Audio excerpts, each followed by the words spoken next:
All right, let's talk about intersection and union. So we're going to start with intersection first. The intersection of two sets is the set of elements that appear in both sets. So we are looking at where the two sets where they cross, basically. So think about like an intersection in a road. Where do they meet? What do they have in common? The intersection of sets M and N is written as M. The symbol for intersection is an upside down U, and then we will have N. I tell students to think about that intersection symbol like an N, and you want like intersection. So let's look at an example. If M is the set of the three numbers 2, 5, and 8, and N is the set of the four numbers 3, 5, 7, and 8, then the intersection of the two sets will be what they have in common, which is the 5 and the 8. 5 and the 8. So we would say that this is the set of the numbers 5 and 8. All right. Disjoint, or what we like to call mutually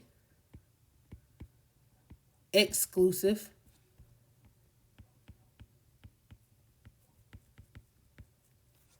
okay? Disjoint or mutually exclusive sets have no elements in common. This means that the set of the numbers, or the intersection of M and N, will be an empty set. So we can write them as empty brackets, or we can write the 0 with a slash through it. All right, so now let's look at union. The union of two sets is the set of elements that are in either set. So I tell students to think about union like people think about a marriage. It doesn't matter what side of the family you're talking about, because when you get married, the two families join as one, which means that it doesn't matter if you are in the wife's family or the husband's family, you're still family. So everything comes together. Okay, so when you think about union, think about a marriage. Everybody is family. Everybody comes together. The union of sets M and N is written as M, U, N. So union looks like a U. Next, we have an example. If M is the numbers 2, 5, and 8, and N are the numbers 3, 5, 7, and 8, then the union of those sets are basically just putting them all together.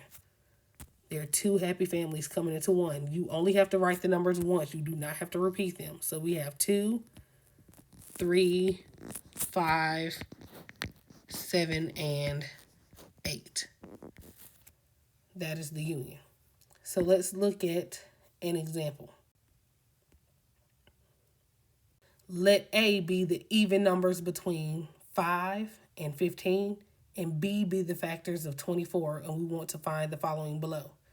So the first thing that I want to do is I want to write the number of, or the elements in each set. So it says A is the set of even numbers.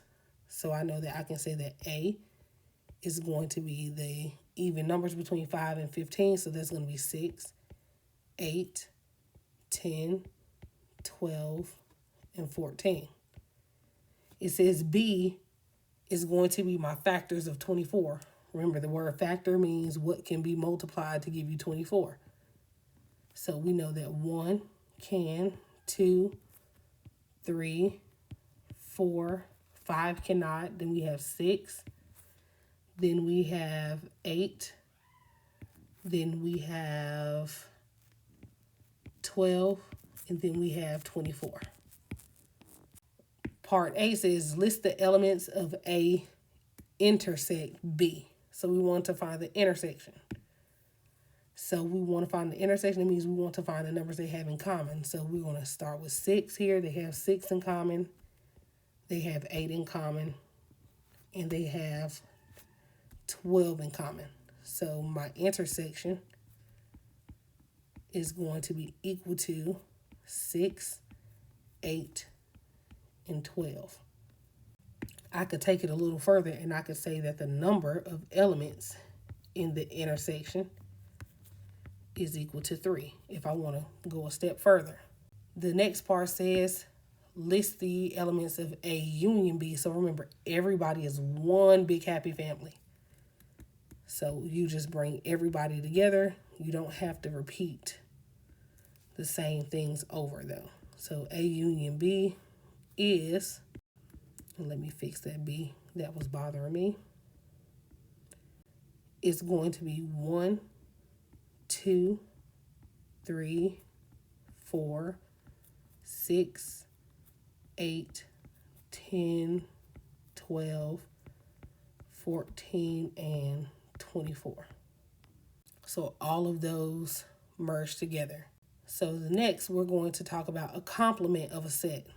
Okay, so anytime we have a complement of a set, that means that we're talking about the opposite. So when you start thinking about like a complement, it's like the yin to your yang. So if I say that something is something, the complement of it is that it is not something. So we need to understand that when we have a universal set, okay, so we're going to have here that the universal set is denoted by the uppercase letter U. And that means that that is going to be the set of all of the elements that are being considered, that we are paying attention to.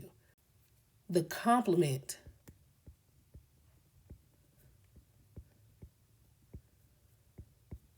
of a set is the set of all elements of U that are not elements of that set. 3 important things that you should be able to notice from that is that for any set A with a complement, and we denote complements as the apostrophe, sometimes you can denote complement by having the symbol here and then have A. You can have this tilde with an A. So those are other ways that you can say not A instead of using an apostrophe. But in this course, we normally use apostrophes. So we should be able to understand from this that if I take all of my numbers or elements that are in set A, and then I look at the intersection of the elements that are not in A, it should be an empty set because they don't have anything in common. If whatever's in A should not be in the complement of A, they have nothing in common.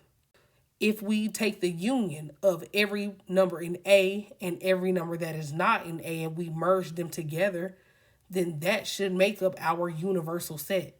That's giving you the set of all of your numbers that you want to consider. And then if you must understand that the number of elements that are in set A plus the number of elements that are not in set A should give you the number of elements that are in the universal set in total.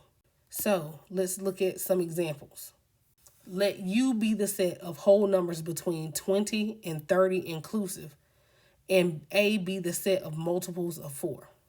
So let's look at our universal set. So it says list the elements of U. So here I can say that U is going to be all of my numbers 10 through 20 inclusive, whole numbers. So we're going to have 20, 21, and remember it says inclusive. That means I include the outer numbers. 22, 23, 24, 25, 26, 27, 28, 29, 30. So that is my elements, or those are my elements of U.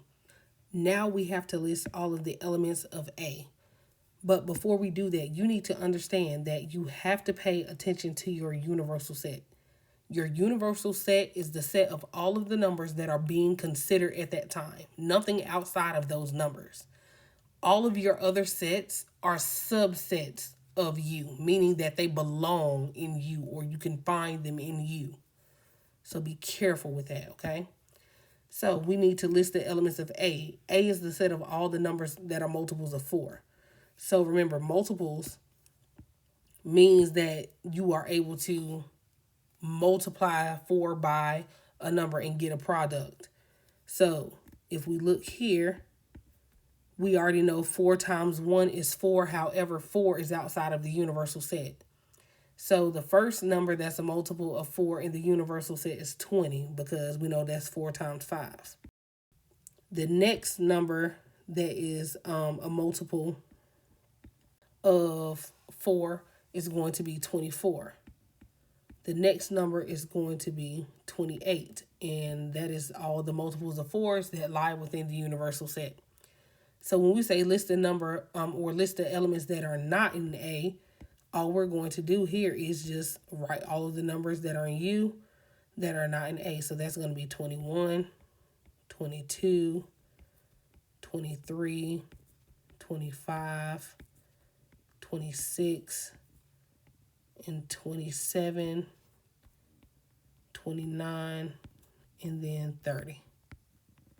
All right. So if you have any questions, please let me know, and I will be glad to assist. Have a great day.